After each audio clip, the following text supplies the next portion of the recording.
नमस्कार दोस्तों, Indian penal code के लेक्चर नंबर 16 में आप सभी का स्वागत है। आज के लेक्चर में हम लोग कवर करेंगे आईपीसी का सेक्शन नंबर 99, जिसका टाइटल है acts against which there is no right of private defence. सबसे पहले हम लोग समझेंगे प्राइवेट डिफेंस का मतलब क्या है और उसके बाद हम लोग सेक्शन 99 की तरफ बढ़ेंगे।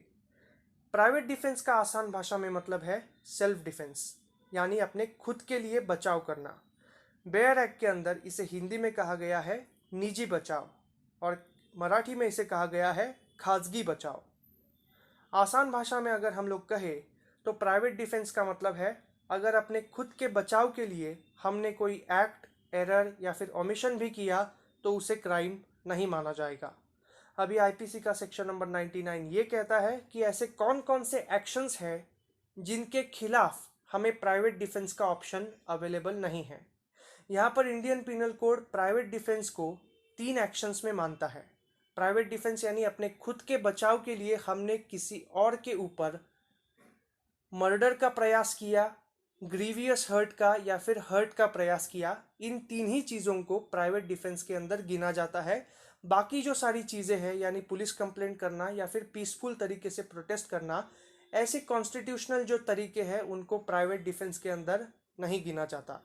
ये बैकग्राउंड को समझने के बाद हम लोग देखते हैं section 99, acts against which there is no right of private defence. There is no right of private defense against an act which does not reasonably cause the apprehension of death or grievous hurt if done or attempted to be done by the direction of public servant acting in good faith under the color of his office, though that action though that direction may not be strictly justifiable by law। IPC का section number 99 ये कहता है कि अगर किसी public servant ने good faith के अंदर अपने ऑफिस का गलत इस्तेमाल भी किया है तो उस पब्लिक सर्वेंट की उस पर्टिकुलर एक्शन के खिलाफ प्राइवेट डिफेंस का ऑप्शन आम इंसान को अवेलेबल नहीं रहेगा। बेशक वो आम इंसान दूसरी कॉन्स्टिट्यूशनल तरीकों का इस्तेमाल कर सकता है, लेकिन प्राइवेट डिफेंस जहां आईपीसी के अंदर अभिप्रेत है हर्ट, ग्रीवियस हर्ट और अटेम्प्ट टू मर्डर, इन 3 चीज़ों का इस्तेमाल वो आम इंसान पब्लिक सर्वेंट के खिलाफ नहीं कर सकता, क्योंकि वो एक्शन गुड फेथ के अंदर लिया गया है। इसके बाद में there is no right of private defence in cases where there is time to have recourse for the protection of public authorities. Imagine करिए एक पुलिस वाले ने अपने पावर का गलत इस्तेमाल किया एक आम इंसान के खिलाफ, लेकिन अगर उस आम इंसान को समय है और समय होता ही है उस पुलिस वाले की कंप्लेंट करने का, तो ऐसे में उस पब्लिक सर्वेंट के गलत इस्तेमाल के बावजूद भी वो आम इंसान प्राइवेट डिफेंस का ऑप्शन इस्तेमाल नहीं कर सकता। हालांकि बाकी कॉन्स्टिट्यूशनल तरीकों का इस्तेमाल कोई भी आम इंसान कर सकता है, ये कहता है सेक्शन नंबर 99। इसका आगे एक्सप्लेनेशन क्या दिया है, अगर प्राइवेट डिफेंस का इस्तेमाल किया भी तो उसका एक्सटेंट कितना रहेगा। Extent to which the right may be exercise, the right of private defense in no case extends to the inflicting more harm than it is necessary to inflict for the purpose of defense। इसका मतलब अगर आपके ऊपर किसी ने act, error या फिर omission कर दिया तो जितना फोर्स आपके खिलाफ इस्तेमाल किया है उसका रीजनेबल फोर्स ही आप इस्तेमाल कर सकते हो। फॉर एग्जाम्पल, आपको किसी ने चाटा मारा तो लॉ ये कहता है कि आप मैक्सिमम एक चाटा मारने की फोर्स को इस्तेमाल कर सकते हो। अगर आपको किसी ने चाटा मारा और आपने जेब से रिवॉल्वर निकाल कर उसे शूट कर दिया, this is not a right of private defence. ये जो आपने रीजनेबल एक्सटेंट से ज़्यादा फोर्स का इस्तेमाल किया, ये प्राइवेट डिफेंस के अंदर गिना नहीं जाएगा। यहाँ पर एक्सप्लेनेशन दिया है, a person is not deprived of right of private defense against an act done or attempted to be done by a public servant as such unless he knows or has a reason to believe that the person doing an act is public servant। जैसा मैंने अभी आपको कहा था कि अगर किसी public servant ने गुड फेथ के इस्तेमाल में अपने ऑफिस का गलत इस्तेमाल किया तो उस पब्लिक सर्वेंट के उस पर्टिकुलर एक्शन के खिलाफ आम इंसान को प्राइवेट डिफेंस का अधिकार नहीं रहेगा। लेकिन अगर ये आम इंसान नहीं जानता कि जो सामने वाला है वो पब्लिक सर्वेंट है, तो वो आम इंसान प्राइवेट डिफेंस का जो राइट है उसे बेशक इस्तेमाल कर सकता है। ये एक्सप्लेनेशन 1 बताता है। फॉर एग्जाम्पल, आपके ऊपर किसी पुलिस ने चाटा मारा और आपने भी उसे जवाबी कार्रवाई में चाटा मारा, अगर आपको ये पता नहीं है कि वो सामने वाला पुलिस ऑफिसर है, तो आप प्राइवेट डिफेंस का इस्तेमाल कर सकते हो। एक्सप्लेनेशन टू एक्सप्लेनेशन टू भी एक्सप्लेनेशन वन का ही रिपीटेशन है।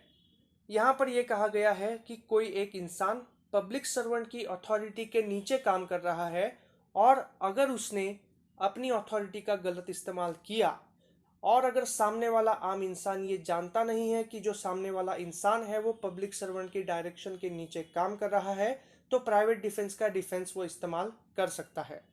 इसका आसान एग्जांपल, अगर किसी ट्रैफिक वार्डन तो पब्लिक सर्वेंट होता नहीं है, लेकिन ट्रैफिक पुलिस के डायरेक्शन के अंदर वो काम करता है। अगर किसी ट्रैफिक वार्डन ने आपकी बाइक की चाबी निकाल दी और आपने जवाबी कार्रवाई के तौर पर उसे कान के नीचे बजा दिया, लेकिन आप ये नहीं जानते कि वो ट्रैफिक वार्डन है और ट्रैफिक पुलिस के डायरेक्शन के नीचे काम कर रहा है, तो ऐसे में आपका जो एक्ट है वो जस्टिफाइड माना जाएगा। ये कहता है एक्सप्लेनेशन टू। और एक्सप्लेनेशन वन ये कहता है कि अगर आप जानते नहीं कि सामने वाला पब्लिक सर्वेंट है, तो आपका जो प्राइवेट डिफेंस का एक्शन है वो जस्टिफाइबल माना जाएगा। अभी इन सारे बेयर एक्ट के जो सेक्शंस है वो काफ़ी ज़्यादा ट्रिकी है, तो इनका जो आसान भाषा में एक्सप्लेनेशन इस एक स्लाइड के अंदर दिया गया है। सबसे पहले मैं इसे रीड आउट कर देता हूँ। The right of private defence is a right of a person to protect his body and property subject to the following condition. There should be a threat to body or property of a person. The threat should be reasonable in nature. There should be a reasonable use of force in exercise the right of private defense. There is no right of private defense against a public servant lawfully performing his duty. Person can exercise the right of private defense if he is not aware that the other person is a public servant. Section 96 to 106 of IPC contain provisions about right of private defense. इसका मतलब है कि right of private defence जो है वो एक आम इंसान का राइट है सेल्फ डिफेंस का। एक आम इंसान अपनी बॉडी या फिर प्रॉपर्टी का बचाव कर सकता है। एक आम इंसान के बॉडी या फिर प्रॉपर्टी को अगर कोई थ्रेट होगा, तो वो आम इंसान रीजनेबल फोर्स का इस्तेमाल कर सकता है। जो रीजनेबल फोर्स है वो रीजनेबली ही इस्तेमाल किया जाना चाहिए। There should not be exceeding the right of force. जैसा मैंने अभी आपको कहा, आपको अगर किसी ने कान के नीचे बजाया और आपने उस पर रिवॉल्वर फायर कर दिया, this is not reasonable exercise of force, you are exceeding the right of force.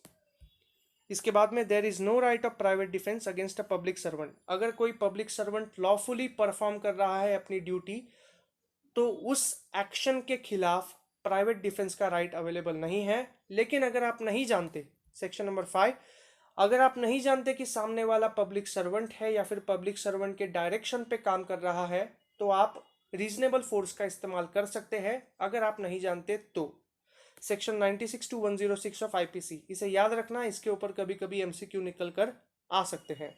यानी प्राइवेट डिफेंस कौन से चैप्टर के अंदर दिया है और कौन से सेक्शन से लेके कितने सेक्शंस तक दिया है, सो 96 टू 106। तो आशा करता हूं आपको प्राइवेट डिफेंस का टॉपिक समझ में आया होगा। That's it for today's lecture. Thank you so much. Please like, share and subscribe to my channel.